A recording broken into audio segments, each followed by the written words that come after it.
Entonces vamos a empezar a grabar y buenos días a todos otra vez. Vamos a empezar entonces con nuestra clase de hoy, viernes 29 de mayo, acerca de las acciones. ¿Quién me recuerda, porfa, en qué acción nos quedamos la última clase? Profe, en la del alimentos. Entonces empezamos con las acciones de familia y mencionamos cuáles. ¿Cuáles habíamos mencionado en familia?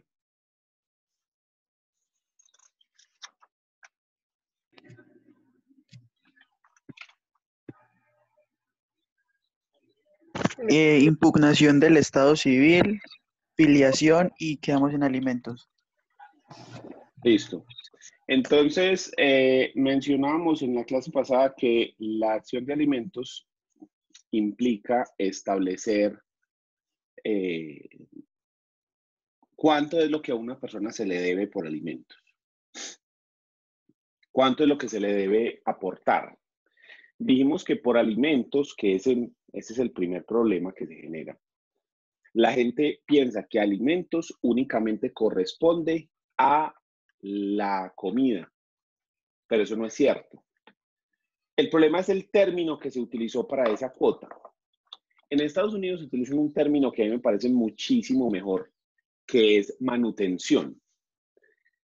Porque cuando usted piensa en manutención, pues sí está pensando en todo lo que la persona necesita para vivir. En cambio, cuando hablamos de alimentos, pensamos automáticamente, el cerebro nos lleva a pensar únicamente en lo que se recibe para comida. La alimentación corresponde a educación, salud, transporte, recreación, vestido, vivienda. Y entonces lo que hacemos para establecer la cuota alimentaria es mirar los dos extremos, la necesidad del alimentario y la capacidad económica del alimentante. ¿Sí? Entonces, estableciendo esos dos parámetros, cuánto es la necesidad, lo que necesita la persona para vivir y cuánto es lo que la persona puede pagar, establecemos entonces la cuota alimentaria. Generalmente las cuotas alimentarias se establecen de manera mensual para que la persona lo pague dentro de los primeros 5 días de cada mes. Esa es la usanza normal. ¿Puede establecerse de una manera diferente? Sí. ¿Puede cuadrarse la cuota alimentaria para pagarse semestral, bimestral, cada 15 días? En fin, sí, pero ya implica mirar el caso concreto. La usanza normal es que se pague los 5 primeros días de cada mes. También es muy usual, para que se tengan en cuenta esto, que la recreación no se monetice, sino que la recreación se deje al libre albedrío de cada uno de los padres, para el caso de los hijos menores de edad. Es decir, que en vez de establecer un monto que el padre tiene que pagar por recreación, se le dice que el padre va a proveer eso como a bien tenga. Entonces, es muy común que las cuotas alimentarias se pague una parte en dinero y la otra parte en especie, con cosas o haciendo cosas. Por ejemplo, la recreación es uno de esos bienes que es muy común que se pague en especie, es decir, que el padre puede llevar al niño al parquecito, a recrear, a un cine, en fin, a cualquier cosa, y ahí está cumpliendo con su obligación alimentaria frente a la recreación, pero no en dinero, sino en especie. ¿Por qué razón se acostumbra a no ponerle un monto?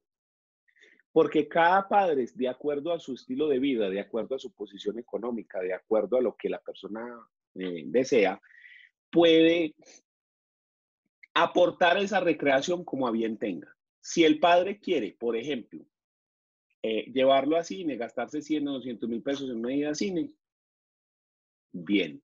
Si en cambio se lo quiere llevar al parquecito, montar en columpio y comprar una paleta de 1000, también. Porque lo importante de la recreación es eso, que haya recreación para la persona. ¿Sí? Y la recreación puede ser igual de buena si se gasta o si no se gasta. Ya eso depende del tiempo que se comparte entre las personas. ¿Listo? Entonces, ese es un rubro que generalmente se cuadra en especie. Por los otros, generalmente se ponen a que sí se pague en dinero. los otros rubros. Pero muy bien, tenemos que, frente a la cuota alimentaria, la primera acción que se tiene que ejercer, lo primero que hay que hacer es establecer cuánto es lo que se debe. Para eso se inicia el proceso de fijación de cuota alimentaria. Pero resulta que con los alimentos existen varias acciones que se pueden ejercer. ¿Como cuáles? Entonces tenemos la primera, que es alimentos. La primera de estas acciones es la que estábamos analizando, que es la fijación de cuota alimentaria.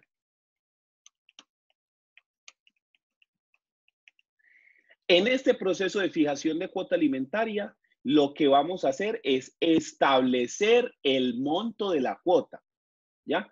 Aquí lo que queremos es únicamente establecer cuánto es el monto de esa cuota, cuánto es lo que se debe, nada más.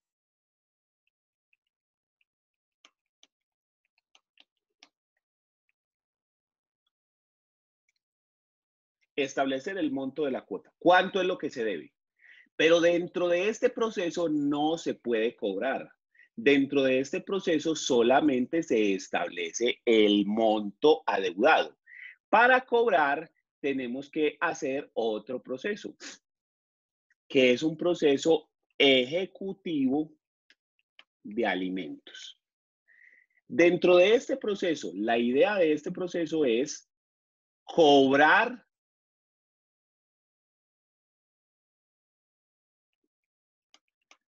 la cuota ya fijada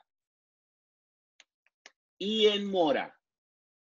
Cobrar la cuota que ya está fijada por el proceso de fijación de cuota alimentaria y que está en mora, ¿ya? O sea, que no se ha pagado, porque si la persona no está en mora, está al día, yo no puedo iniciar el proceso ejecutivo. Necesito que esté en mora para poder iniciar el proceso ejecutivo. ¿Este proceso ejecutivo de qué depende? Ese proceso ejecutivo depende de que la cuota alimentaria esté fijada, bien sea por una sentencia, bien sea por un acta de conciliación o bien sea por una escritura pública en la cual se haya establecido cuánto es el monto, quién lo debe pagar, cuándo lo debe pagar, cómo se paga en dinero, en especie, una parte en dinero, otra parte en especie, etc. En un segundo yo limpio acá la cámara que está como empañada. Muy bien. Entonces, ese proceso de ejecución solamente lo podemos iniciar una vez que la cuota ya esté fijada. Muchas veces a los consultorios jurídicos, incluso a la oficina de uno, llega la persona y dice, necesito que embargue a mi ex y que le embargue la mitad del sueldo. No, pero ¿cómo así? Sí, es que tenemos un niño y necesito entonces que le embargue la mitad del salario porque ese de puta no está pagando. Y uno dice, ah, ok, muy bien. Entonces, ¿cómo fijaron la cuota alimentaria? ¿Por una sentencia? Ah, o sea, ustedes llegaron a una conciliación y se estableció un monto que es el que él no está pagando en una escritura pública. No, no, no, no, no, nada de eso, nada. Yo quiero que ya de una vez le embarguen la mitad del salario. Pues no, eso no se puede. Yo solamente puedo iniciar el proceso ejecutivo si la cuota ya está fijada. Yo no puedo llegar y embargar de una vez y empezar y listo, y venga a ver, le quito los bienes, le quito la mitad del salario. No, porque primero tengo que establecer que la obligación sí existe, que esté fijada. Les acabo de decir que para establecer los alimentos, yo me fijo en dos cosas. Me fijo en la necesidad y en la capacidad económica.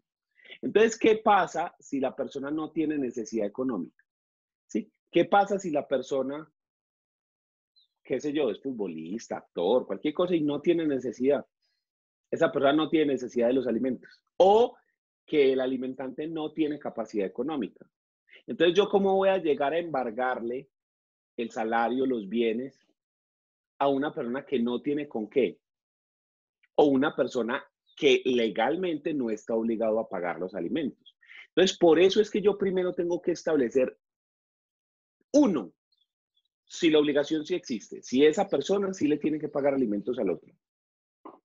Para establecer eso necesito primero establecer el parentesco, porque los alimentos se le pagan a las personas que dice el artículo 411 del Código Civil, que son los descendientes, los ascendientes, el cónyuge, los hermanos.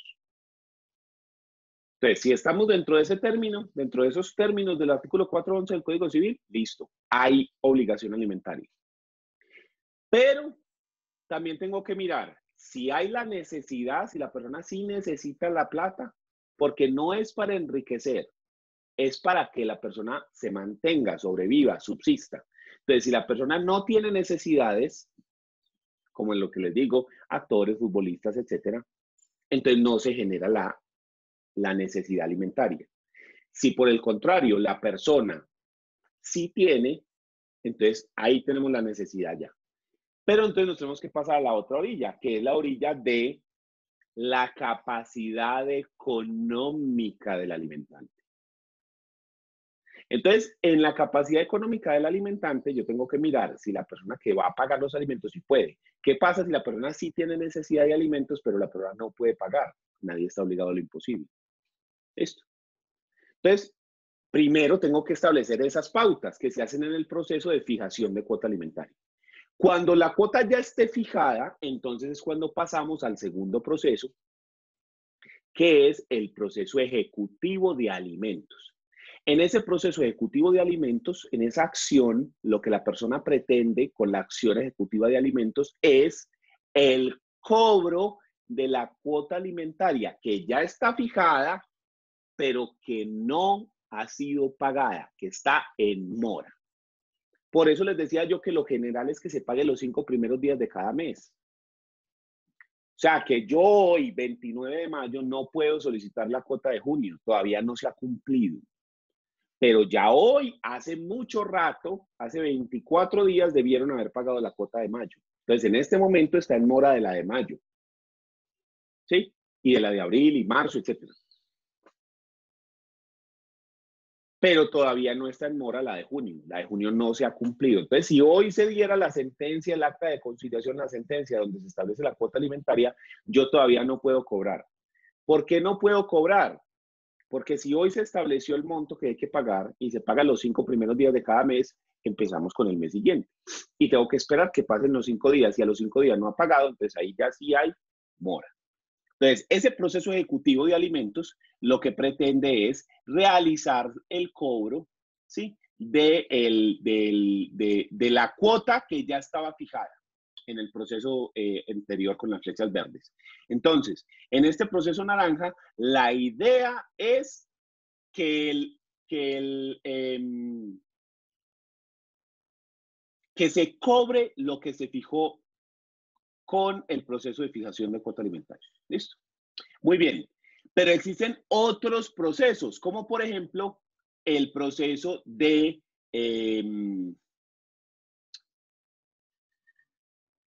aumento de cuota alimentaria cuando se necesita que se aumente porque la necesidad económica ha aumentado, porque la capacidad de pago aumentó. Entonces, en ese evento yo hablo de aumento de cuota alimentaria. Y también tengo que tener el contrario a este, que es el proceso de disminución de cuota alimentaria. ¿Sí?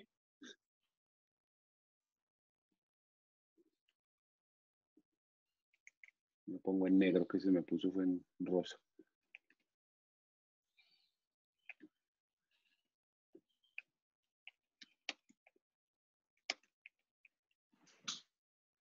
Entonces tenemos aumento de cuota alimentaria, disminución de cuota alimentaria. ¿Listo? Esos dos procesos los tenemos ahí que son equivalentes, el proceso de aumento y el proceso de disminución de cuota alimentaria. Y tenemos otro proceso más, que es el proceso de exoneración de cuota alimentaria.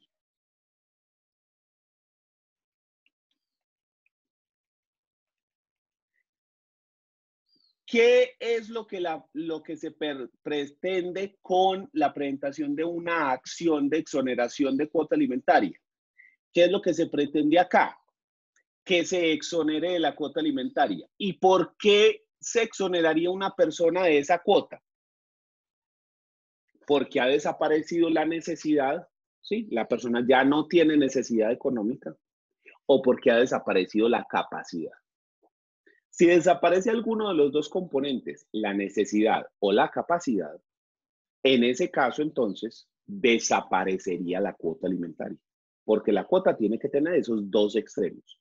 Con uno solo que desaparezca, entonces el otro ya no da, ¿sí? Tiene que estar apoyada en esos dos eventos, en la cuota, en la necesidad de la cuota y la capacidad de pago de la cuota. Si alguno de los dos desaparece, se acaba la cuota, entonces se puede exonerar. Obviamente estos últimos tres procesos no son comunes, ¿sí? Estos últimos tres procesos no se dan con regular frecuencia, pero hay que tener en cuenta que existen. Los más comunes son los primeros dos, el de fijación y el ejecutivo. ¿Listo?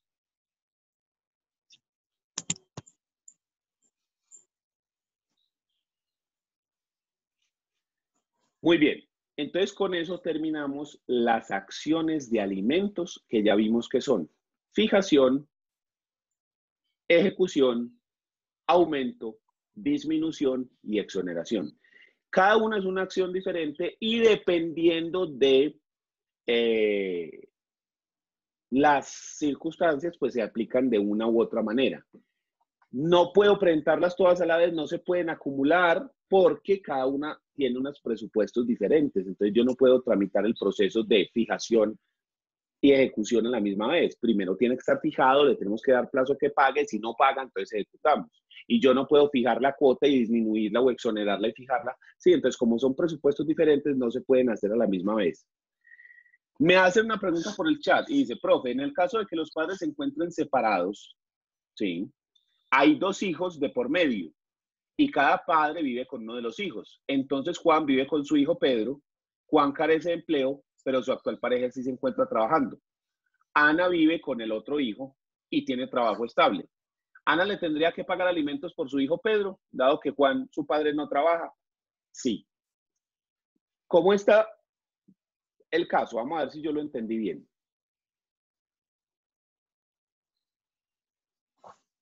Entonces tenemos los dos padres, María, y tenemos aquí a Pedro. Y estas personas entonces tienen dos hijos, ¿sí? Entonces acá están los dos hijos.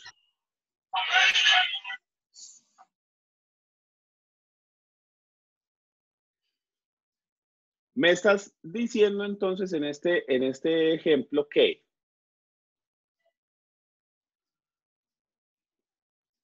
estas personas entonces casados tuvieron estos dos hijos, pero que luego se separan y entonces este se va a vivir con este hijo, ¿sí? Y esta se va a vivir con este hijo, ¿ok? Me pone el caso de que esta persona, este señor, no trabaja, este de azul no trabaja, ¿sí? Y vive con este hijo. Pero que la actual pareja de él, digamos una compañera permanente, ¿sí? Sí trabaja. Eso es más o menos lo que entendí. Y que esta señora, la otra, la madre esta, sí trabaja. Entonces, que si ella tiene que pagar alimentos por este hijo. La respuesta es sí, sí tiene que pagar alimentos. ¿Por qué? Porque es que la obligación alimentaria se da porque las personas deben mantener a sus hijos. Las personas, cuando tienen un hijo, contraen la obligación de mantenerlo. Entonces, en este caso, las dos personas deben mantener a los hijos. Pero entonces, mírenme en esto, para que esto quede claro. Tenemos que María tiene obligación alimentaria ¿con quién? con sus dos hijos, ¿sí? 1 y 2. Y que Pedro también tiene obligación alimentaria con sus dos hijos, ¿sí? Yo lo borro aquí, lo pongo.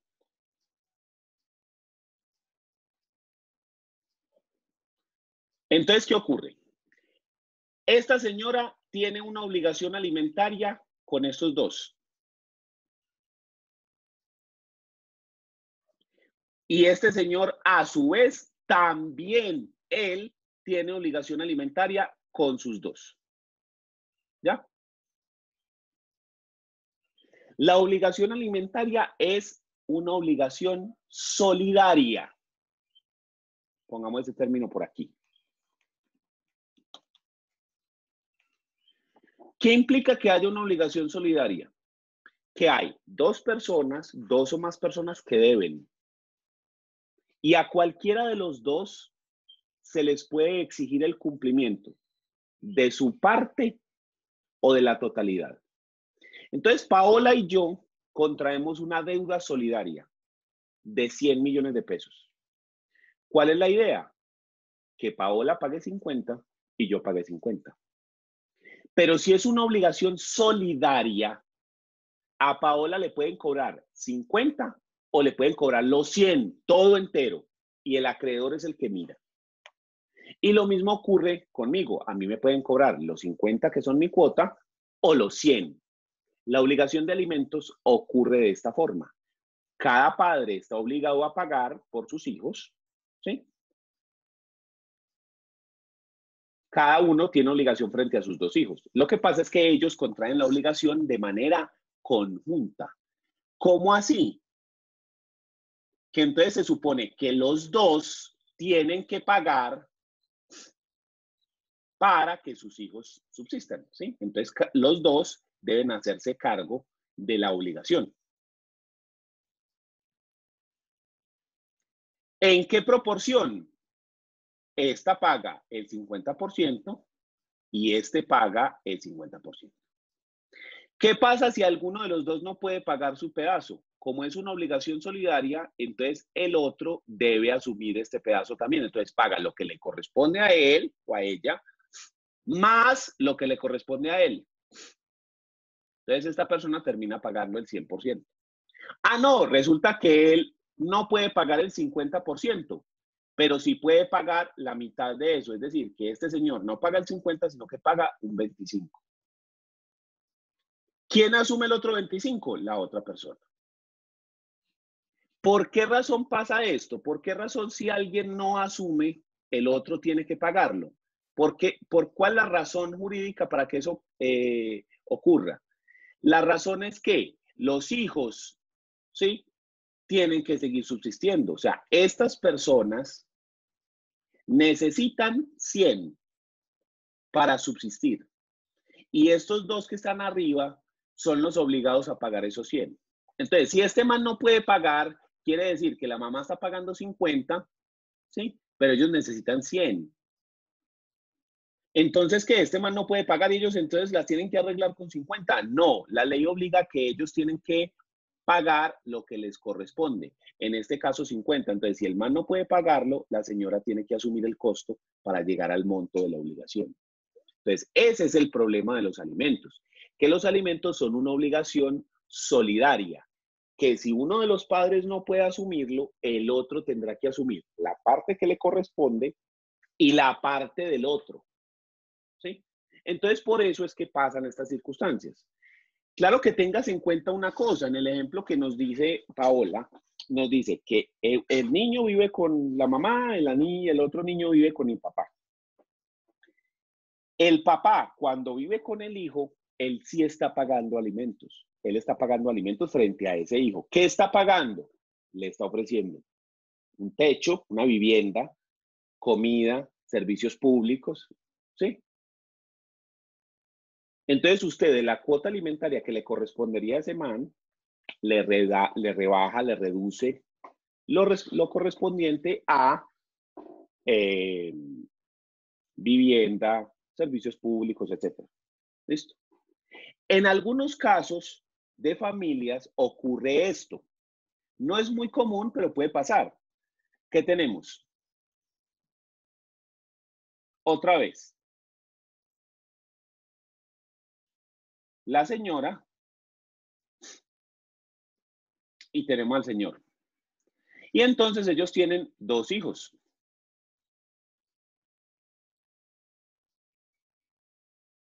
Y entonces, ¿qué pasa? La señora se va a vivir con este hijo y el señor se va a vivir con este otro hijo, ¿ya? Y entonces ocurre algo bien particular y es esto, que esta persona necesita para subsistir, digamos, 100 pesos. Y esta necesita para subsistir 100 pesos. La cuota alimentaria de los dos es de 200, 100 y 100. Pero como cada hijo vive con cada uno de los padres, entonces ellos acuerdan, por ejemplo, que este man sostiene a este el 100%, la señora sostiene a este hijo 100% y no se pagan dinero entre ellos, sino que cada uno asume la cuota. Pero ¿qué ocurre si las cuotas son disparejas? Que este requiere, por ejemplo, qué sé yo, 150. Entonces, esta señora asume estos 100, este señor asume estos 100 y estos 50 sí lo tendrían que dividir entre los dos, ¿ya? Son acuerdos a los que se puede llegar. Ya entre las personas se puede llegar a acuerdos. ¿En dónde se llegan esos acuerdos? En el proceso de fijación de cuota alimentaria. Ahí es Profe, donde se puede llegar a esos acuerdos. Dígame. profe, tengo una duda. Pero el padre no le debe alimentos al hijo que tiene la otra señora. Pues, o sea, el hijo Sí, sí, sí, que... sí. Sí, sí, por eso te digo. El papá le debía a este y el papá le debía al otro, ¿sí? ¿Cuánto es la cuota alimentaria de los 2 hijos? A un hijo se le deben 100 y al otro hijo se le deben 100. Entonces, la cuota alimentaria de los dos serían ¿cuánto? 200. ¿Sí o no? ¿Y el papá cuánto es lo que le tocaría asumir de esa cuota alimentaria de los 2 hijos? 100. Entonces, por eso te digo, se puede llegar a ese acuerdo. Pero mira que son unas circunstancias muy especiales. Es decir, yo estoy diciendo que tenemos un hijo que vive con uno y un hijo que vive con el otro. A un hijo se le deben 100 y al otro se le deben 100. Entonces, si lo hiciéramos de otra forma, sería así. Esta señora, frente a este hijo, frente a este, tiene que pagar 50 y este señor, frente a este hijo, paga 50. Ahora inverso. Este señor, frente a este hijo, paga 50 y esta señora, frente a este hijo, paga 50. ¿Sí? Entonces, 50 aquí, 50 acá. O sea que cada uno de estos dos va a pagar 100, ¿sí? Que se dividen, la mitad para un hijo y la mitad para el otro hijo. Se puede llegar a un acuerdo de qué forma, de decir, venga un momentico, en vez de estar pagando eso, más bien usted mantiene al hijo suyo, a este hijo, lo mantiene, ¿ya? Y esta también mantiene a su hijo, y entonces cada uno está pagando lo que le debería tocar, 100. Pero esta situación es muy poco común, porque en familia generalmente los hijos se van a vivir con una sola de las partes. Los hijos no se reparten así con papá y mamá. Generalmente los dos viven juntos. Si bien sea con el papá o bien sea con la mamá. Pero no es común así que uno con uno y el otro con el otro. Eso no es de usanza. Pero puede ocurrir. O sea, aquí esto puede darse. Entonces también se puede fijar la cuota alimentaria de esa forma, pero no es común, eso no pasa con mucha frecuencia, es muy raro, porque sobre todo cuando son menores de edad, cuando son niños o adolescentes, se intenta de que permanezcan juntos, incluso cuando se adoptan. Cuando se dan en adopción grupos de hermanos, se trata de que los adopten una sola familia. Y en caso de que eso no sea posible, de que permanezcan cerca, de que los adopten familias que vivan cerca para que puedan tener contacto con sus hermanos. Esto se debe a que el Código de Infancia y Adolescencia protege a las personas menores de edad y consideran que mantenerlos con sus hermanos es beneficioso y que no conviene separar a los hermanos, esos grupos de hermanos, no conviene separarlos, que uno para el papá y uno para la mamá, como si fueran mercancías, sino que es mucho mejor mantenerlos juntos. Pero esto puede ocurrir, o sea, esa situación puede darse. No es lo común, pero sí puede darse, ¿sí?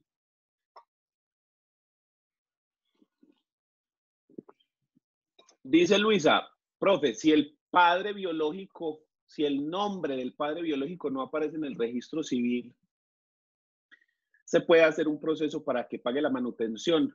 No. ¿Por qué no? Porque en el registro civil es donde está la prueba de quién es el padre. Entonces, si no aparece el nombre del padre en el registro civil, quiere decir que la persona no está reconocido. Es decir, que el presunto padre no lo reconoce como su hijo. Entonces, esa persona no tiene la calidad de hijo. Y el primer punto para los alimentos, para que la persona pague toda esa manutención, es que tenga la calidad de hijo o la calidad de padre o la calidad de hermano o cualquiera de las personas que dice el artículo 411 del Código Civil al que se le debe alimentos. Entonces, si la persona no tiene esa calidad, yo no le puedo exigir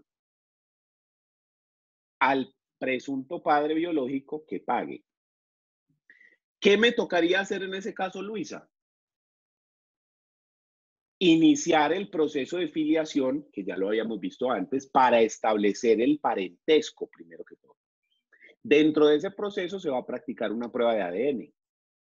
Y entonces ahí, cuando en ese proceso salga positivo, dentro de la sentencia se ordena la inscripción en el registro civil de nacimiento de la persona.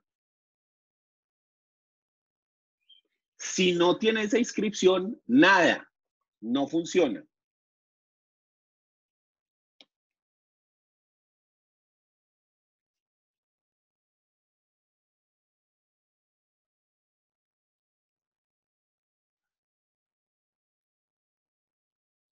En un segundo yo miro si les puedo mostrar. Vea, aquí tengo un registro civil que casualmente es el mío, mi registro civil. O sea, está muy viejito, pero nos va a servir para este ejemplo.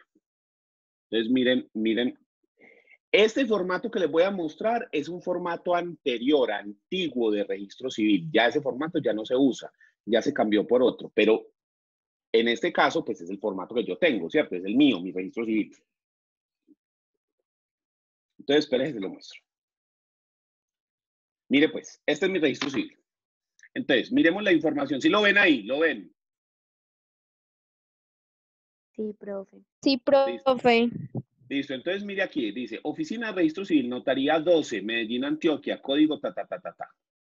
Aquí aparece la información de la persona, del niño, o sea, en este caso, yo. Inscrito, primer apellido Lopera, segundo apellido Díaz, nombres Daniel, gracias a Dios, uno solo. Listo, sexo masculino, tan, fecha de nacimiento 28 de octubre, año 1986. Lugar de nacimiento Colombia, Antioquia, Medellín. Muy bien. Datos del nacimiento, sección específica. Entonces dice, datos del nacimiento, Clínica El Rosario, hora 11:10 de la mañana. Certificado médico, doctor ilegible, como cosa rara. No saben quién fue el médico que me trajo al mundo. Licencia, tal. Luego dice madre, y entonces aquí aparecen los datos de mi mamá. Díaz, Palmet, Gloria, Cecilia, cédula tal, de Medellín, colombiana, estudiante de Derecho. Mira, ponían aquí la profesión y todo. Y mis dos papás son abogados.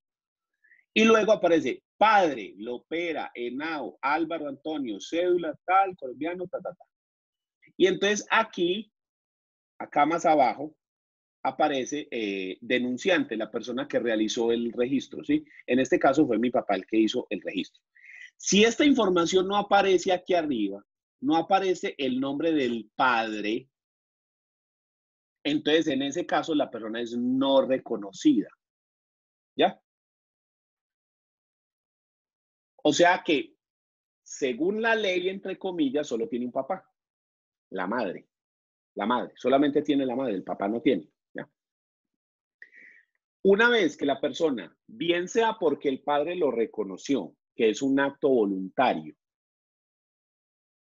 o bien sea porque se hizo el proceso de filiación con la prueba de ADN y toda la cosa, pero a partir de ese momento es cuando la persona ya se considera padre y entonces adquiere las obligaciones que trae la ley.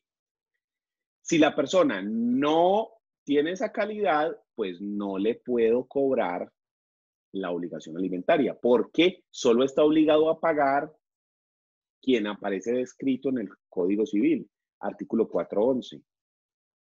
Los padres frente a los hijos frente a los padres, etc.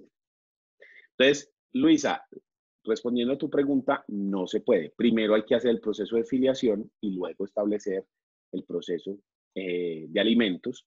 Y una vez que se ha establecido el de alimentos, demandar en el Ejecutivo. O sea que para que esas personas reciban la plata, tienen que hacer 3 demandas. La primera, ejercer la acción de filiación. La segunda, la acción de fijación de cuota alimentaria. Y la tercera, la acción ejecutiva de alimentos. Solo hasta que se realice el tercer proceso, la persona efectivamente recibe el dinero.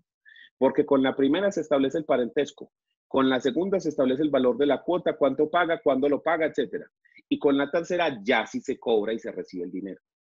Entonces esa persona no recibiría sino hasta la tercera. Puede que no le toque demandar en ejecutivo y que la persona una vez que le digan que es hijo y que la cuota es tanto, el man lo pague de buena fe. ¿Sí? Pasa mucho, ¿no? Eso no es la regla general, no es que las personas no pagan. La regla general es que las personas sí pagan. Pero también ocurre con mucha frecuencia que la persona no paga y entonces toca demandar. ¿Ya? ¿Quién más tiene alguna duda de esto? Sí, aparte de las de Paola, Luisa y Kevin que me han preguntado. Y si quieren volver a preguntar, no hay problema, que yo sé que este tema atrae preguntas y siempre genera algunas cuestiones, entonces, con mucho gusto.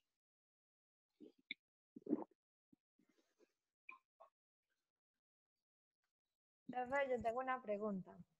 Dígame. Si se establece la fijación de la cuota alimentaria con base al mínimo, un ejemplo, y luego la persona que tiene pues que pagar por el hijo le sube a 3 millones, pero se fijó fue con el mínimo, ahí ¿qué se hace? Entonces podríamos solicitar un aumento de cuota. Si te acordás que lo hice en el diagrama que dije, que había disminución, Okay. aumento y exoneración. Entonces, ¿qué pasa si la persona se gana más plata? Entonces yo ya le puedo aumentar la cuota. O si la persona se gana menos, se ganaba 3 y pasa a ganar el mínimo, la puedo disminuir. ¿Sí? Incluso no solo es el salario el que cambia eso, porque es que también puede ocurrir que la persona se gane lo mismo, pero que la persona se gaste cosas diferentes. Por ejemplo, un niño de brazos, recién nacido bebé, no tiene casi gastos. O sea, los gastos son pequeños. ¿Qué gasta esa persona? Ropa, pañales, y techo, la vivienda y prácticamente ya porque se alimenta del pecho, ¿cierto? Cuando la persona empieza a comer, entonces ahí ya se aumentó un gasto de alimentación. Entonces que la compota, entonces que la fruta, entonces que bueno. Y luego entra la guardería, se aumenta la cuota alimentaria. ¿Sí? Y luego entra el colegio y se aumenta otro tanto más, y entonces los útiles, y entonces los uniformes, y entonces las clases extracurriculares, y entonces el transporte al colegio. Y ahí después entra la universidad y ahí pueden ocurrir 2 cosas, o que se aumente más o que se disminuya, porque resulta que hay colegios que son más caros que las universidades. Sí, hay colegios donde usted mensualmente paga 2 millones de pesos y después la persona va y estudia en, qué sé yo, EAFIT. Sí, entonces en EAFIT le cobran 8 millones de pesos el semestre, pero es que usted está pagando cada mes en el colegio 2 millones. ¿Sí?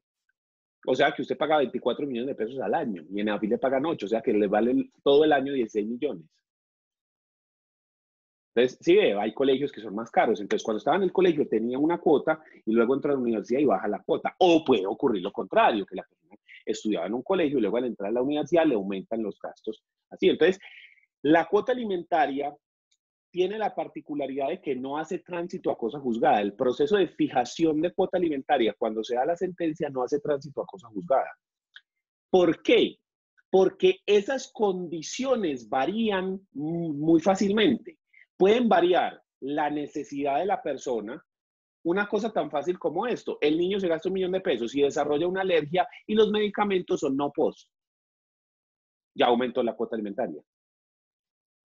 ¿Sí? Lo cambian de colegio, se cambia de casa. Todo eso puede hacer que varíe la necesidad alimentaria.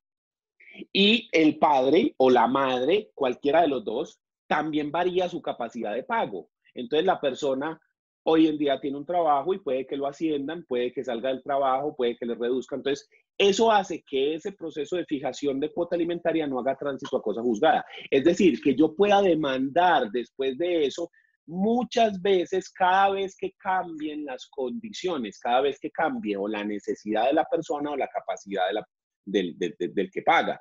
¿Sí?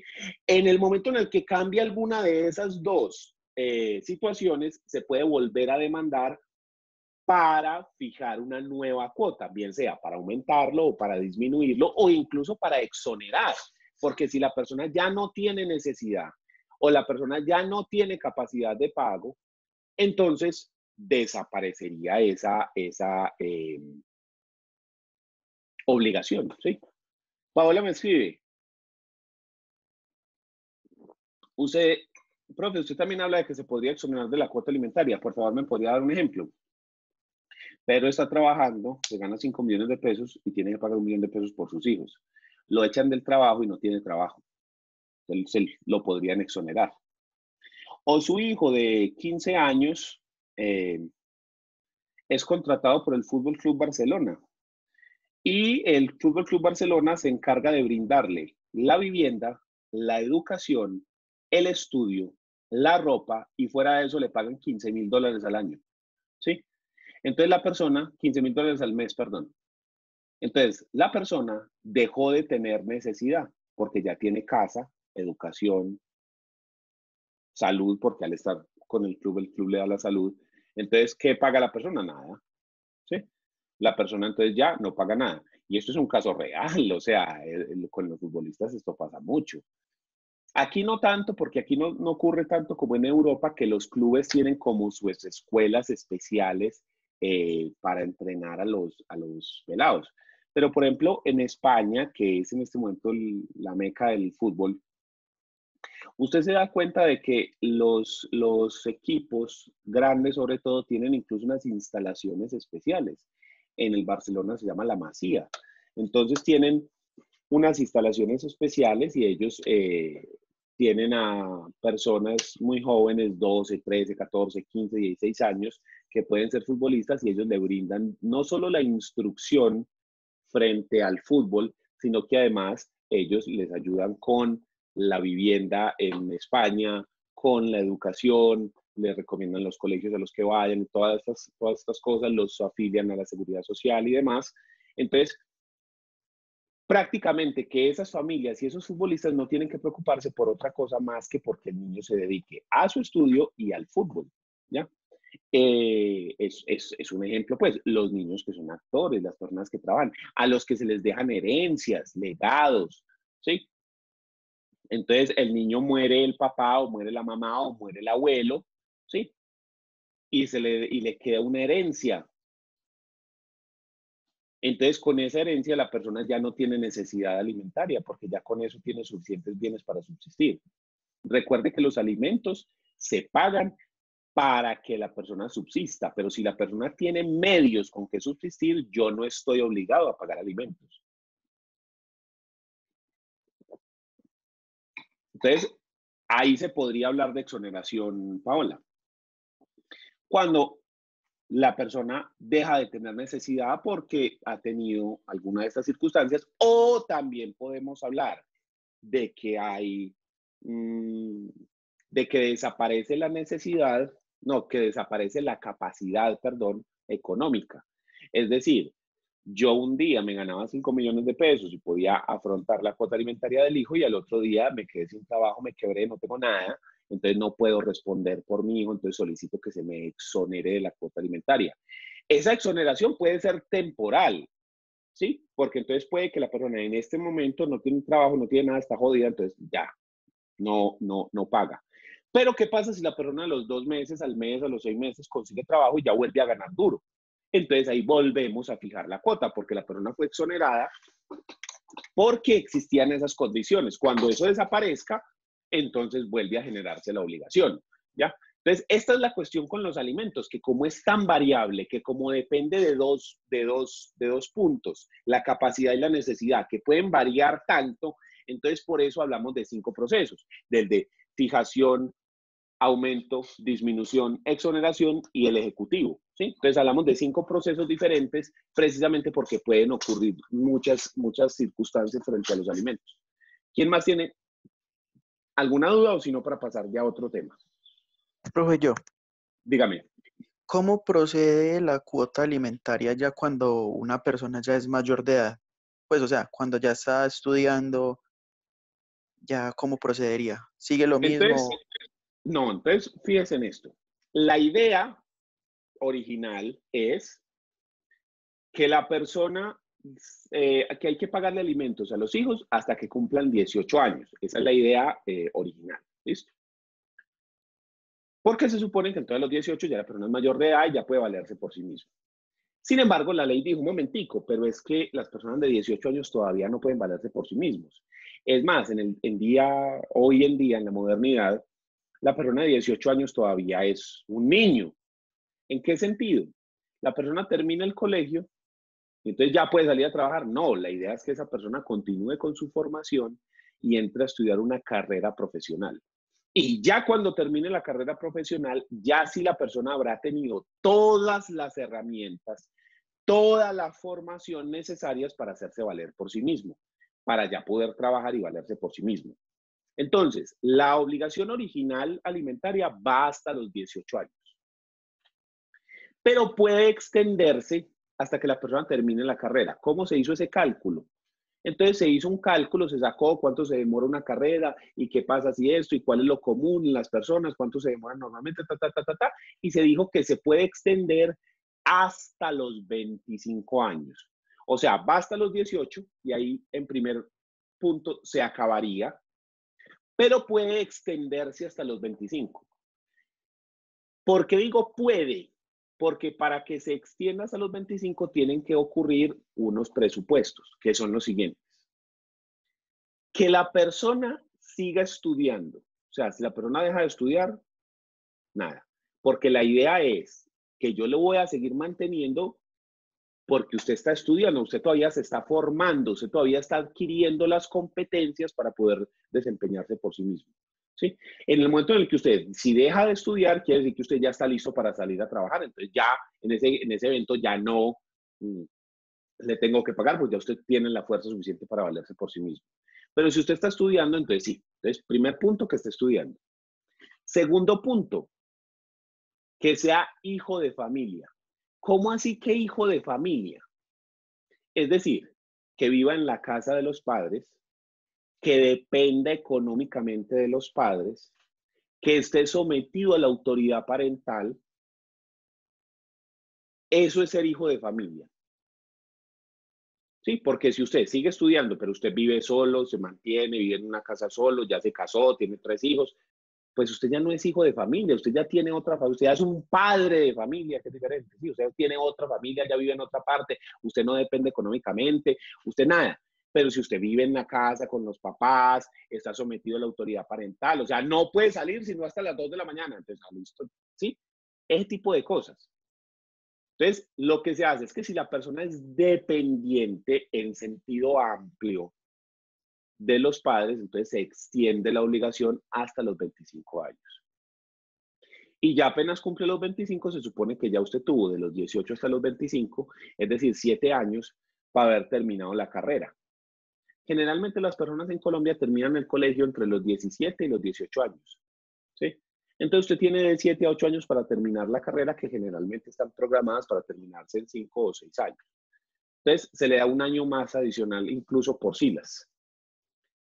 Ya a partir de los 25 ya sí le dicen, listo, men, a volar, ya, para afuera. Me dice Paola, profesor, por la cuarentena los 2 hijos se van a vivir con María. Pero hay un tercer niño que es hijo solamente de Juan y María. Voluntariamente se había hecho cargo de este como si fuera su hijo. Por lo anterior, Juan le exige a María que le dé cuota alimentaria. ¿Qué puede hacer María en este caso? A ver, si lo entendí bien, ¿Querés decir que Juan y María tienen un niño y María tiene otros dos? María se va a vivir con sus dos hijos y el que era común de Juan y María se queda con el papá. Que si María le tiene que pagar al papá alimentos por el hijo, claro. Sí, o sea, María tiene alimentos, tiene obligación alimentaria con sus hijos. No, es el tercero el que no es común. Es decir, el tercero es solamente hijo del papá. Eso es lo que me estás diciendo. Ah, no, en ese caso María no tiene que pagar nada.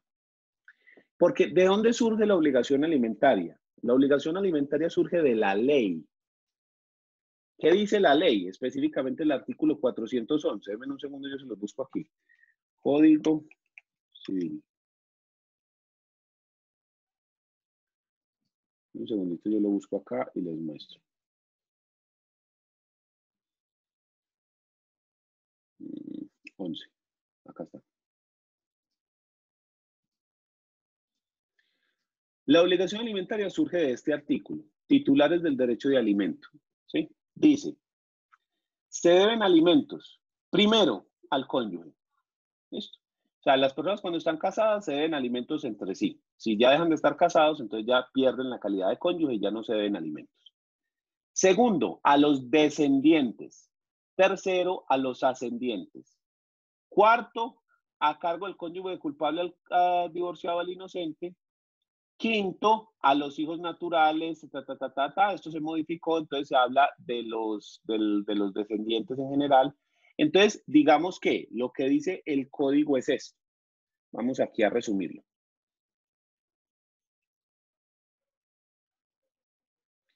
¿A quién se le deben alimentos?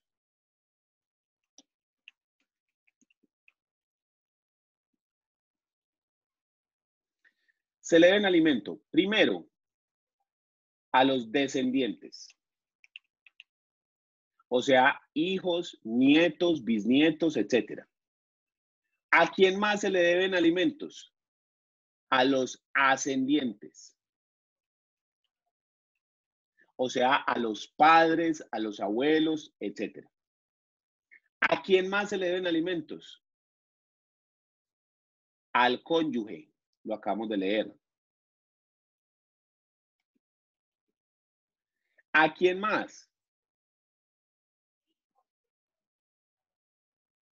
A los hermanos.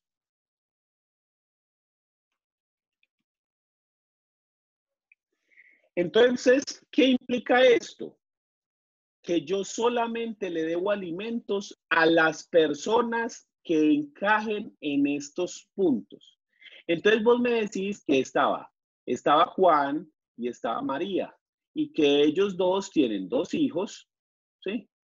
Hijo 1, hijo 2, y que hay un hijo que solamente es de Juan, ¿ya? María se separa y se lleva a los dos hijos, entonces aquí tenemos un problema. Juan le tiene que pagar alimentos a María para estos dos pelados. Pero la pregunta es si María tiene que pagar algo por este tercero. La respuesta es que no.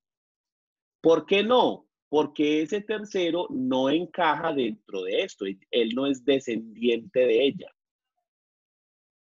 ¿Sí? Entonces él no tiene esta calidad de descendiente porque él es solamente hijo de Juan. Si ella lo hubiera adoptado, ahí sí. Porque ya sí encaja aquí. Es un descendiente por adopción. Pero en este caso no, es lo que se llama un hijo de crianza, que ella antes le daba, sí, porque vivía con Juan, pero ya ahora que no viven juntos, ya no tiene que pagar nada. Ya es a Juan el que le toca pagar por los otros dos pelados a María. ¿Listo? ¿Por qué? Porque la obligación de alimentos surge específicamente de la ley, ¿ya? ¿Cómo así que de la ley? Surge de lo que dice acá el Código Civil, de que las personas encajen en esta descripción. Si las personas no están acá, no se den alimentos. Por ejemplo, no se le den alimentos a los primos, no se le den alimentos a los tíos, ¿ya? Solamente se le den alimentos a las personas que estén acá. Entonces, ese es el problema, ¿ya? O esa es la situación con los alimentos. Si la persona no tiene esa calidad, entonces no debe alimentos. Por eso les decía yo, en el caso que nos ponía Luisa, ¿qué pasa si el padre biológico no aparece en el registro civil? Que si esa persona tiene que pagar alimentos. No, porque es que él no aparece como el papá, él no es el papá de esa persona, ¿sí? Al menos no tiene prueba de serlo. ¿Qué es lo que le toca hacer? 3 procesos. Primero, el de filiación, para establecer que él sí sea el papá. ¿Para qué quiero yo hacer eso? Para poder establecer el vínculo y entonces ahí sí se ganan los derechos y las obligaciones, como la obligación alimentaria, porque ya tiene el parentesco. Después, fijar la cuota. Y por último, cobrar la cuota, ¿ya? Entonces, así es como funciona el asunto. Entonces, estas son las bases del derecho de alimentos. Igual, ¿por qué digo las bases? Porque pues esto igual ustedes lo tienen que ver dentro de derecho de familia. Pero es muy importante uno ya ir sabiendo cómo es que funcionan estas circunstancias, que hay 5 procesos diferentes cuando hablamos de alimentos, que hablamos de fijación, exoneración, disminución, aumento y ejecutivo de alimentos. Son 5 cosas diferentes dentro de alimentos y todos son de naturaleza del derecho de familia, ¿ya? Muy bien. ¿Quién más tiene alguna otra duda para ya ir pasando a otro tema?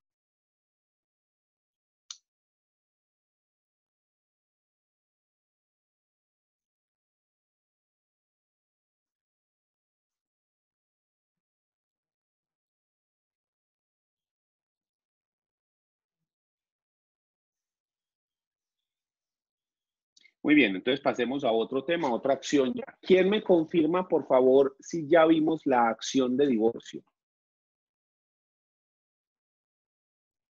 No, profe, no la hemos visto. Listo, entonces vamos a ver el divorcio.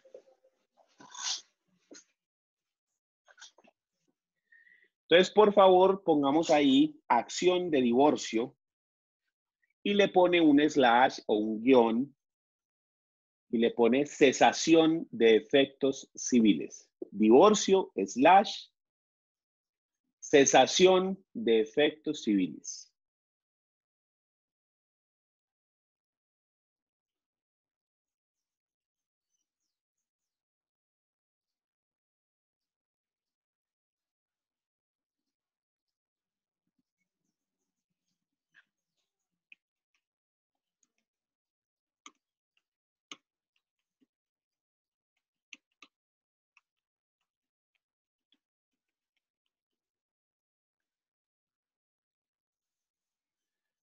¿Por qué así?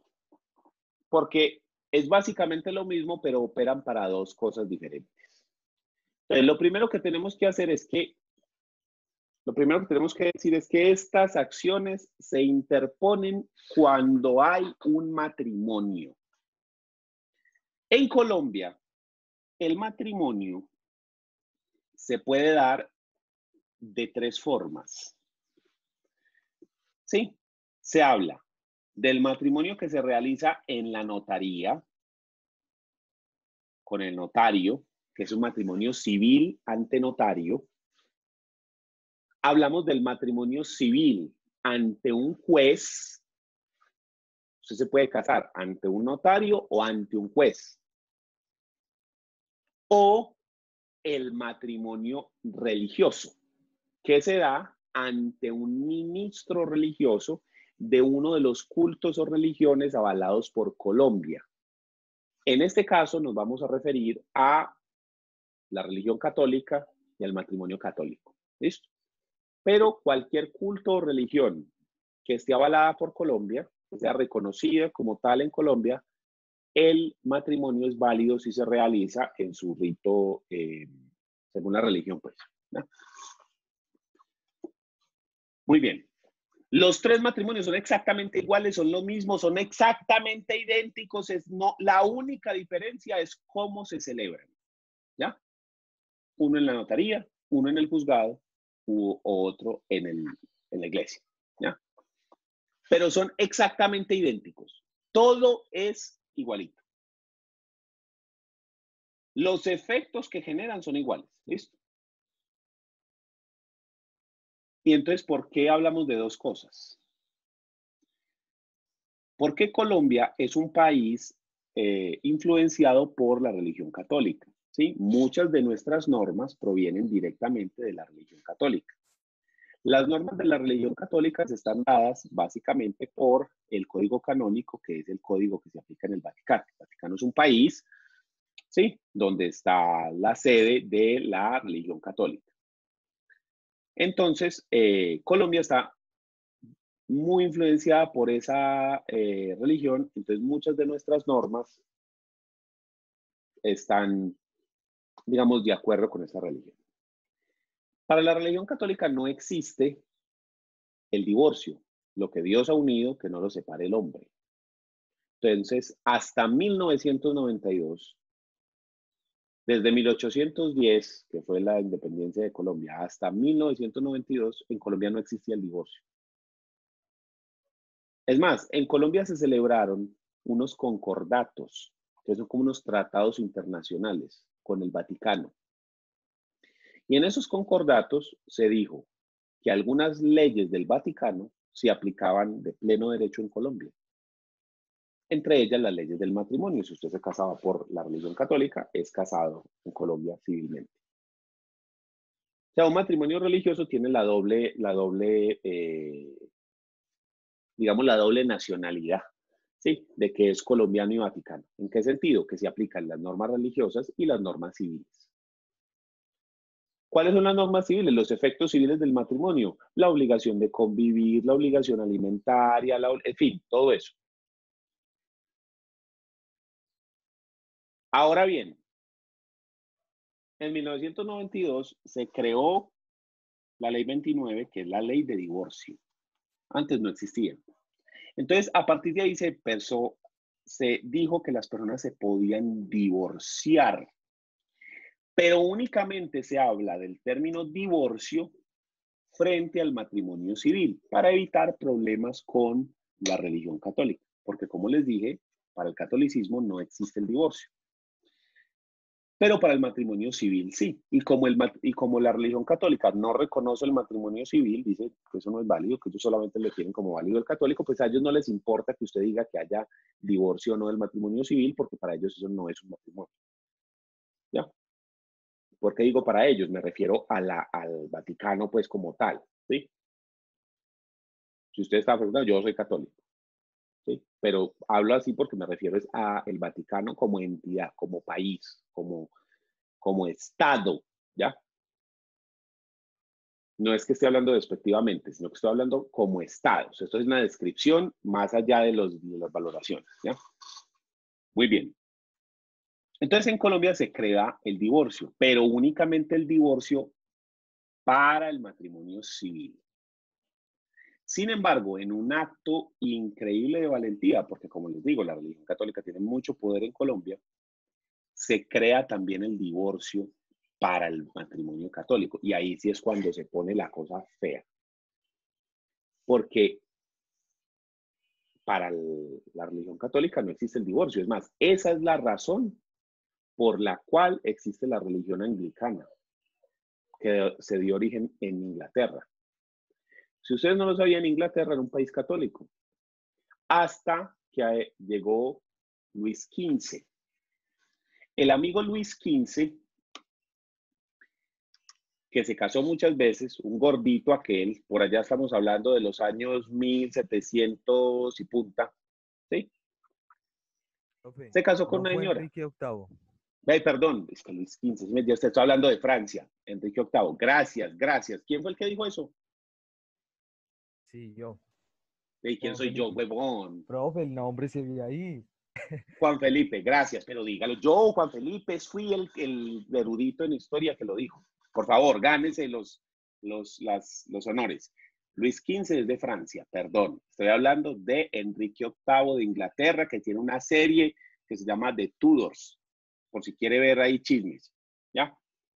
Entonces, el amigo Enrique VIII, sí, Enrique, sí, Henry VIII, como le dicen allá en Inglaterra, un gordito aquel, se casó con una señora, estamos hablando del año 1400, de 1700, 1400, ¿ya? Véalo acá, lo muestro de la página de Wikipedia. Véalo acá. Este parcero gordo que está aquí, véalo. Este man.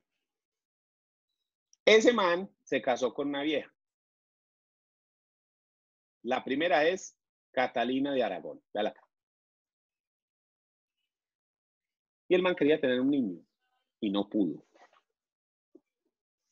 Entonces apareció otra muchacha, Ana Bolena, y le dijo, men, es que esa Catalina no te puede dar un hijo, esa vieja no es lo suficientemente fuerte. En ese entonces no se sabía que el sexo lo pone el hombre, pero yo sí le puedo dar un niño. Y para acabar de usarla bien bonita. Entonces el man se enloqueció por la pelada. Y entonces dijo, listo, necesito que me divorcien de esta muchacha y para casarme pues con esta, porque esta sí me va a dar el hijo que necesito y fuera de eso, vea que... Y entonces el cura le dijo, siento, men, pero no se puede, o sea, aquí en la religión católica no existe divorcio. El man habla directamente con el papa y le dice, men, esto que me divorcio, bien. No, lo siento, pero no existe el divorcio en la religión católica. Lo que Dios ha unido que no lo separa el hombre, o sea, ya te jodiste. Jodido, men. Le dice, pero usted no sabe con quién está hablando. El clásico, o sea, el man parecía que fuera colombiano. Usted no sabe quién soy yo. Soy el rey de Inglaterra, viejo. ¿Verdad? Usted pensó que es que con quién está hablando con el rey de Inglaterra. Hermano, lo siento, men, pero nada, es que esto lo dijo, son las leyes de Dios. Usted no lo puede cambiar por muy rey que sea. Y el man se emberracó. Y ¿sabe qué? Jódase, me voy y abro mi propia religión. ¿Y sabe qué? En mi propia religión se permite el divorcio. Y peor aún, en mi propia religión, la voy a hacer en mi país, yo pongo las reglas. Y la autoridad máxima religiosa soy yo. Después de mí va el arzobispo de Canterbury, de Londres. Pero el rey es la autoridad máxima religiosa. ¿Ya? Y entonces se crea una decisión de la religión católica, que es la religión anglicana, que opera en Estados Unidos y en Inglaterra. ¿Ya? Por ese punto del divorcio le estoy diciendo. Y entonces eso fue en 1400 y punta. Y ahora estamos hablando 600 años después, en el 1992, que en Colombia, un país altamente católico, altamente influenciado a sus normas por la religión católica, después de haber firmado 2 concordatos donde decimos que se aplican las normas de allá y tal cual, y que creamos el divorcio. Eso generó cualquier cantidad de revuelo. Que es que una cosa, que es que la otra, bueno. ¿Cómo se zanjó un poco la decisión, la polémica? ¿Cómo se zanjó un poquito? Se le quitó el nombre de divorcio y se le dio el nombre de cesación de efectos civiles. Quiere decir que el legislador fue muy valiente a la hora de generar divorcio para el matrimonio, pero no lo suficientemente valiente para decir, sí, hay divorcio, así como Enrique VIII que dijo, y se jodan y me voy. No. Entonces le cambió el nombre y entonces se dijo que para el matrimonio civil tenemos divorcio y para el matrimonio católico o religioso hablamos de cesación de efectos civiles. Es decir, que los efectos civiles de ese matrimonio, las obligaciones civiles, los derechos de orden civil, lo que surge de la ley del Código Civil, cesa, termina. Pero para la religión católica usted sigue casado, ¿sí? Entonces ellos dijeron, no, es que nosotros cesamos los efectos civiles, no divorciamos, ¿sí?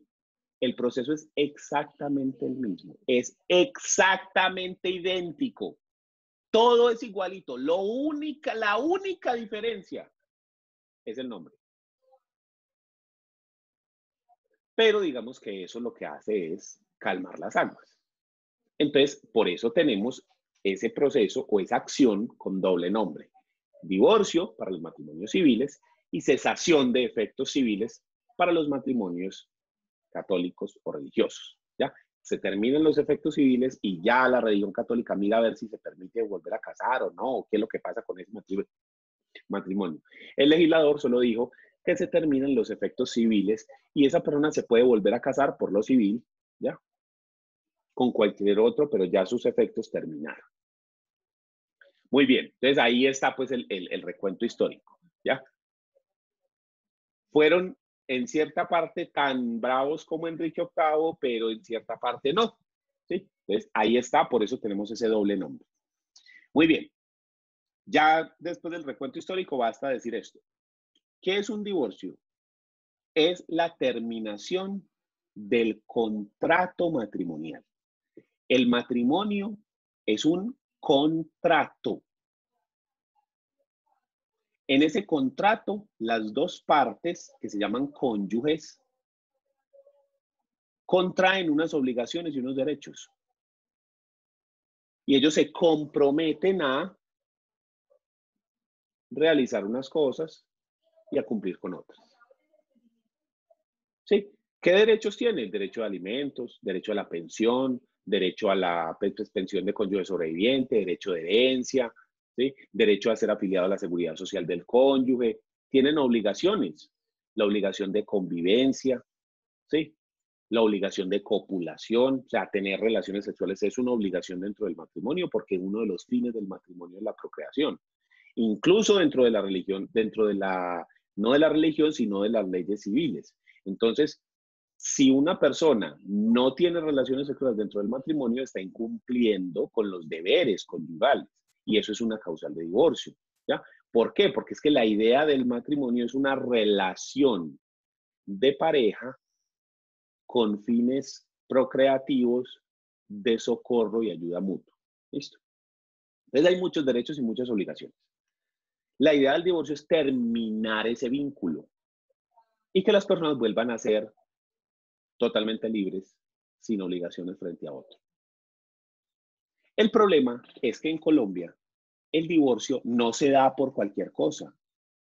Para que se dé un divorcio, se tiene que incurrir en alguna de las 9 causales del artículo 154 del Código Civil colombiano.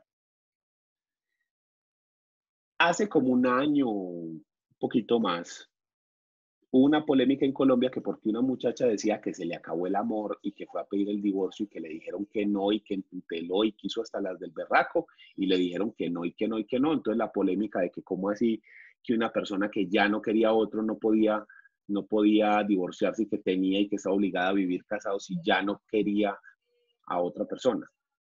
Pues resulta que una de las condiciones que tiene ese contrato es que el matrimonio solo se termina por una de las 9 causales del artículo 154 del Código Civil. Y dentro de esas causales no existe alguna que se llame se me acabó el amor.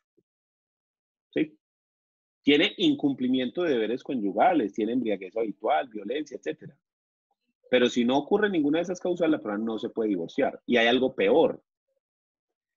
Si yo soy el culpable, si yo soy el que incurro en la causal, el que incumplo, yo no puedo solicitar el divorcio por esa causal. Es decir, si yo soy el que me consigo otra, yo no puedo demandar por relaciones sexuales extramatrimoniales. Tiene que ser el cónyuge inocente. ¿Cuáles son esas causales? Para que usted las tenga, mírenlas aquí en el código. Entonces, en Colombia, las razones por las cuales usted se puede divorciar son estas. Dice, artículo 154, causales de divorcio. Son causales de divorcio. Primero, las relaciones sexuales extramatrimoniales de alguno de los cónyuges. Segundo, el grave injustificado incumplimiento por parte de alguno de los cónyuges de los deberes que la ley les impone como tales. Aquí está lo de convivir juntos, el deber de copulación o débito conyugal, el deber de respeto, fidelidad, socorro mutuo, etc. Alimentos, todo eso. Cualquiera de esas obligaciones, si usted las incumple grave e injustificadamente, pues entonces se da el divorcio. Los ultrajes, el trato cruel, los maltratamientos de obra. Esto es lo que se llama la violencia intrafamiliar. La embriaguez habitual de uno de los cónyuges. El uso de sustancias alucinógenas o estupefacientes salvo prescripción médica. Toda enfermedad o anormalidad grave, incurable, física o psíquica de uno de los cónyuges que ponga en peligro la salud mental o física del otro cónyuge e imposibilite la comunidad marital. Toda conducta de uno de los cónyuges tendiente a corromper o pervertir al otro, a un descendiente o a personas que estén en su cuidado y convivan bajo el mismo techo. La separación de cuerpos o judicial que haya perdurado por más de 2 años. O sea que las personas, cada uno se va y permanecen separados más de 2 años. y el consentimiento de ambos cónyuges manifestado ante juez competente y reconocido mediante sentencia. Eso es lo que se conoce como mutuo acuerdo. Las dos personas están de acuerdo en divorciarse. Pero si usted no tiene ninguna de estas causales, las personas no están de acuerdo en divorciarse, es decir, hay uno que se quiere ir y el otro dice que no, y no se incurrió en ninguna de estas, usted no se puede divorciar. Las personas solo se pueden divorciar en la medida en la que se haya incurrido en alguna de estas causales y que la persona pueda probar que se ha incurrido en alguna de estas causales. Si no tiene una de esas causales, no se puede. Entonces, por eso la muchacha que había dicho que se le acabó el amor y que ya no lo quería y que demás, no se puede divorciar, porque eso no es una causal de divorcio. Si el muchacho no le da el consentimiento para que sea un divorcio de mutuo acuerdo, no se puede. ¿Qué tendría que hacer esa persona? Irse de la casa y a los 2 años demandar, pero corre un riesgo. Y es el incumplimiento de los deberes conyugales. ¿Por qué un riesgo? Porque resulta que en Colombia, al cónyuge culpable del divorcio, se lo puede condenar precisamente por haber sido culpable de ese divorcio, por haber incurrido en esa falta. Y se lo puede condenar a pagar alimentos vitalicios al cónyuge inocente.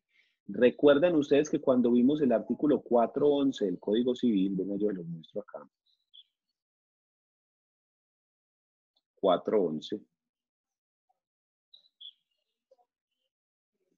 llega y dice aquí en el numeral cuarto, a cargo del cónyuge culpable al cónyuge divorciado o separado de cuerpo sin culpa. Quiere decir que el cónyuge culpable puede ser condenado a pagarle alimentos al cónyuge inocente. Entonces a usted no le interesa irse de la casa para que después digan que usted incumplió los deberes de cónyuge y lo demanden y lo pongan a pagar alimentos vitalicios. Eso no es plan, ¿cierto? Entonces en Colombia la gente es muy cuidadosa de las razones por las cuales se va a divorciar. Tiene que haber una de esas causales. Si no estamos en esas causales, graves. ¿Qué es lo que hace la mayoría de las personas? Hacen el divorcio de mutuo acuerdo y así se evitan esa sanción, porque esa sanción no se da con el divorcio de mutuo acuerdo, ¿sí? Porque los dos están de acuerdo, entonces no hay uno inocente y no hay uno culpable, sino que los dos están de acuerdo en dar por terminado el divorcio. Entonces, ese proceso de divorcio, esa acción de divorcio o de cesación de efectos civiles, que es exactamente igual, son las mismas causales, todo es igualito, solamente se puede instaurar si hay un matrimonio, civil o religioso, no importa, y si se ha incurrido en alguna de las causales. Si no se tienen esos dos componentes, no se puede iniciar el matrimonio. Es decir, si las personas no están casadas, no se puede, o si no se ha incurrido en alguna de las causales, no se puede. Solamente se puede en la medida en la que concurran esos dos puntos. ¿Listo?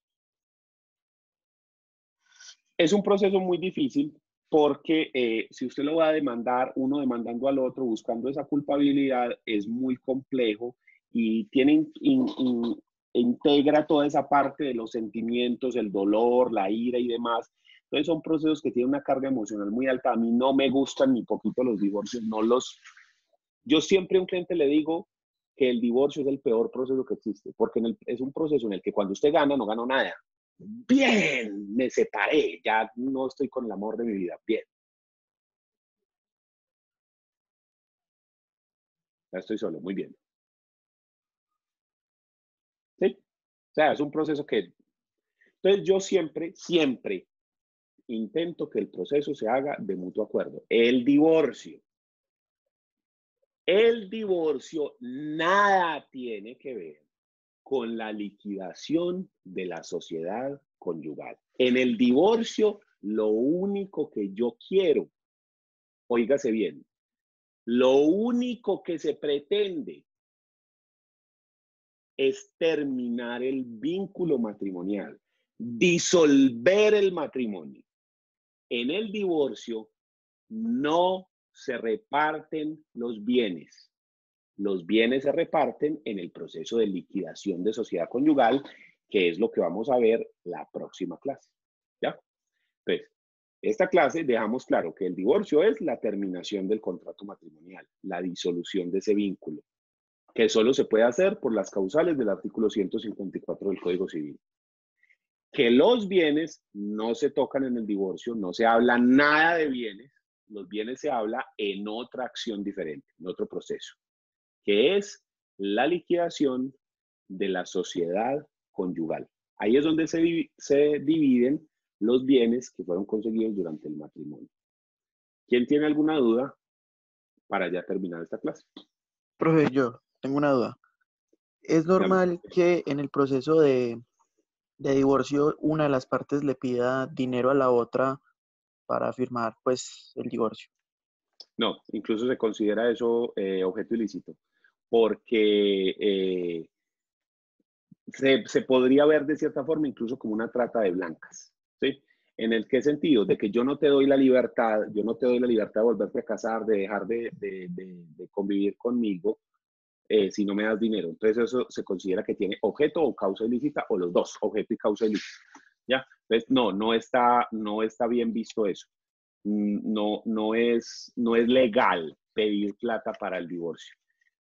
Pero ¿qué es lo que sí ocurre? Que las personas, sí, el divorcio, dan el divorcio de mutuo acuerdo cuando exista un acuerdo de la liquidación.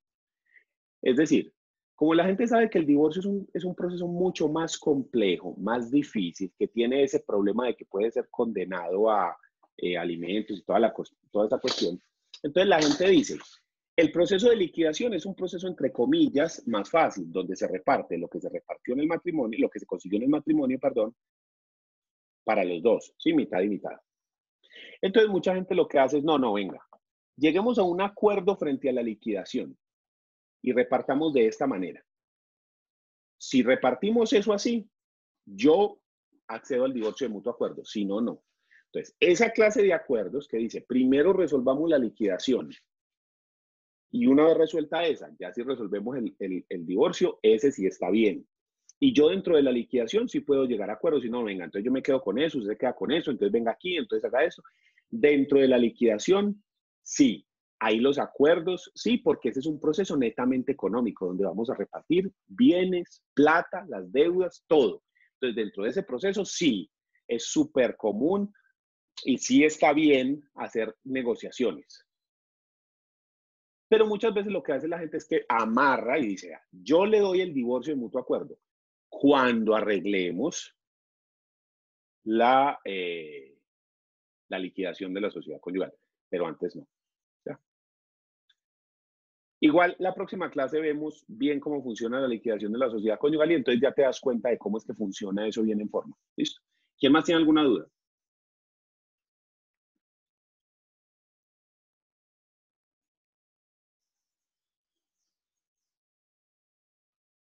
Bueno, entonces vamos a dejar ahí, vamos a dejar con esta acción de divorcio, vamos a dejarlo aquí un poquito el tema en punta para que la próxima clase retomamos con la liquidación de la sociedad conyugal, que son temas que van sobre la misma circunstancia, pero que tienen diferentes puntos, ¿listo? Entonces, la próxima clase continuamos con la liquidación de la sociedad conyugal, vemos las otras acciones de familia y nos metemos, puede ser con las acciones constitucionales que son cortas, entonces para terminar de pronto la próxima clase con lo que es familia y meternos con constitucional y que ya nos quede no más lo que serían administrativo, penal y laboral. ¿Listo? Entonces nos vemos la próxima clase que vamos a hablar sobre la liquidación de sociedad conyugal. Chao. Chao, profe, Listo, muchas gracias.